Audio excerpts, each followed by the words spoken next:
রেলগাড়ির কামরায় হঠাৎ দেখা। ভাবিনি সম্ভব হবে কোনোদিন। আগে ওকে বারবার দেখেছি, লাল রঙের শাড়িতে ডালিম ফুলের মতো রাঙা। আজ পরেছে কালো রেশমির কাপড়, আঁচল তুলেছে মাথায়, দোলন চাপার মতো চিকন গৌর মুখখানি ঘিরে। মনে হলো কালো রঙের একটা গভীর দূরত্ব ঘনিয়ে নিয়েছে নিজের চারদিকে, যে দূরত্ব সর্ষে ক্ষেতের শেষ সীমানায়, শালবনির নীলাঞ্জনে। থমকে গেলাম, আর সমস্ত মনটা চেনা লোককে দেখলেম অচেনার গাম্ভীর্যে। হঠাৎ খবরের কাগজ ফেলে দিয়ে আমাকে করলে নমস্কার। সমাজবিধির পথ গেল খুলে, আলাপ করলেম শুরু।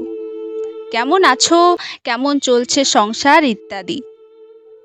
সে রইল জানালার বাইরের দিকে চেয়ে, যেন কাছের দিনের ছোঁয়াচো পার হওয়া চাহনিতে।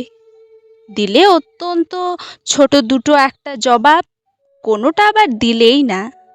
বুঝিয়ে দিলে হাতের অস্থিরতায়, কেন এসব কথা, এর চেয়ে অনেক ভালো চুপ করে থাকা। আমি ছিলাম অন্য বেঞ্চিতে ওর সাথীদের সঙ্গে। এক সময় আঙুল নেড়ে জানালে কাছে আসতে, মনে হলো কম সাহস নয়। বসলুম ওর এক বেঞ্চিতে। গাড়ির আওয়াজের আড়ালে বললে মৃদু স্বরে, কিছু মনে করো না, সময় হতে সময় নষ্ট করবার। আমাকে নামতে হবে পরের স্টেশনে। দূরে যাবে তুমি, দেখা হবে না আর কোনোদিনই।